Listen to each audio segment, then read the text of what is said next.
আরে আমার তো হাসারই কথা, আজকে আমার আসার দিন, এর লিগে আমি হাসতাছি। আরে এগুলো তুই কি কস? মানুষের চাচা মরে গেলে কান দে আর তুই হাসতেছস, কি কারণে হাসতেছস? আমি হাসতাছি আমার চাচা মরে গেছে এই কারণে না, আমি অন্য কারণে হাসতাছি। কি কারণে? অন্য কি কারণ? তুই কি কারণ সেটা শুনতে চাস? তাহলে শোন। আফা তার কাটাটা দে। এই সাইনবোর্ডটা যদি না লাগা দিই না, রাস্তার লগে তো বিক্রি হয়ে যাব, আর জায়গাটা বিক্রি করলে আম্মা চিকিৎসাটা করাইতারাম। এই জনি দাঁড়া, এখানে তোরা কি করতেছিস? আমরা কি করতেছি মানে, আমরা এখানে একটা সাইনবোর্ড লাগাইছি, আমরা জায়গাটা বেচে দেন। কেন? এই জমি তো আমার, তুই কেন বিক্রি করবি? এই জায়গা তোমার মানে? এই জায়গায় তো 4% জায়গা, 2% তোমার আর 2% আমাগো। আমি তো আমরা জায়গা বেচার লেগে এনে সাইনবোর্ড লাগাইছি। দেহ দেহ এনে 2% বোর্ড লাগাইছি। আমি এই জায়গাটা বেচে আমার অপারেশন করায়াম। এই বেদব, মুখে মুখে তর্ক করিস। এখানে তোর জায়গা কোথা থেকে আসবে? তোর বাপ মারা গেছে, সব জায়গা আমার, ছেড়ে ফেলে গেল। কাকা, এটা আপনি কি করলেন? আমার বাবা মারা যাওয়ার আগে তো কোনো সম্পত্তি বেঁচে যায় নাই, তাহলে সব সম্পত্তি আপনার হইলো কিভাবে? আমার বাবা মারা যাওয়ার আগে বইলে গেছে যত সম্পত্তি আছে সব সম্পত্তির দাগে দাগে আমাদের বাগ আছে। আমার বাবা তো একটু সম্পত্তিও বেঁচে যায় নাই কাকা। এক চরে দাঁতগুলো খুলে ফেলবো। বাচ্চা মানুষ মুরব্বীদের সঙ্গে মুখে মুখে তর্ক করতে আসছে। যা এখান থেকে, যা, তোদের কোনো জমি নাই, যা, সব জমি আমার, আর যা এখান থেকে। কাকা, আপনি যে কাজটা করলেন এটা কিন্তু ঠিক হয় নাই মুডেও।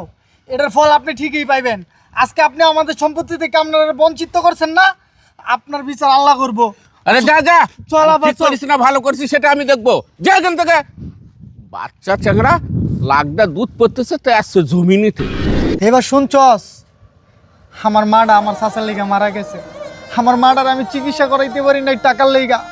আমরা 200 জায়গা ছিল রাস্তার পাশে, সেই জায়গাটা বিক্রি কইরা আমার মার অপারেশনটা আমি করাইতে চাইছিলাম। কিন্তু আমার চাচা কি করছে জানোস? আমার মার সম্পত্তিটা দলিল কইরা জালিয়াতি কইরা লেখা নিছে। আর শুধু তাই না, আমার বাবা মারা যাওয়ার পর আমাদের সকল সম্পত্তি আমার চাচা জোর কইরা তার নামে লেখা নিছে। চাচা আমাদের সাথে জালিয়াতি করছে। আর দেখ, আমার বোন আর আমরা মাইশের বাড়িতে কাজ করি, কত কষ্ট করি।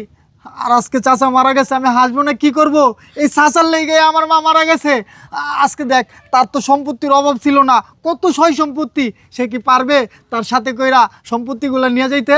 পারবে না। সাথে যদি যাইতে হয় 3.5 হাত কাপড়েই যাইবো। সে আমাদের সাথে কত বড় জালিয়াতি করছে। তার তিনটা ছেলেই বিদেশ থাকে। সে যে আজকে মারা গেছে, তার খাডল্লাটা ধরতে 4 জন লোক লাগবে, তার কবরটা খুঁড়তে 2 জন লোক লাগবে। তার কোনো ছেলে দেশে আছে, আজকে সেই 22টাকেই কাজে লাগবে। আমি আমার চাচার কবরেও যাব না, তার খাডল্লাও ধরবো না। চাচা আমার সাথে অনেক অত্যাচার করছে। না জনি, তুই এই অভিমানগুলা ভুইলা, আজকে তোর চাচা মারা গেছে, তুই শেষ কাজটা তুই কর জনি, এগুলো সব ভুইলে যা তুই। ভাই জনি, তুই থাম। আমাদের কপালে কষ্ট লেখা ছিল দেখে আমরা কষ্ট করছি, পারলে আরো কষ্ট করব। দেখ, আজকে আমাদের চাচা মারা গেছে, তার পাশে কিন্তু কেউ নাই আমরা আপনজন ছাড়া।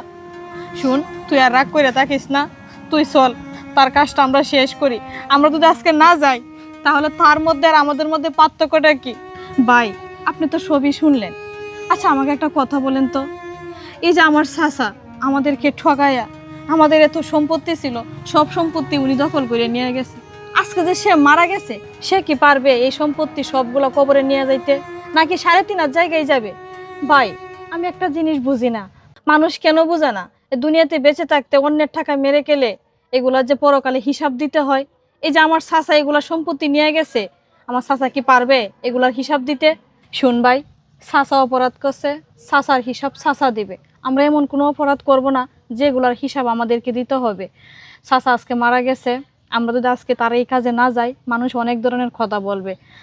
শুন ভাই, চল চাচার কাজটা আগে আমরা শেষ করি, পরেরটা পরে দেখা যাবে। চল। হজনি, তোমার বোন তো ঠিক কথাই কইছে। লও লও, সব ভুইলা যাইয়া তোমরা চাচার পাশে যাও, যাও যাও যাও যাও যাও।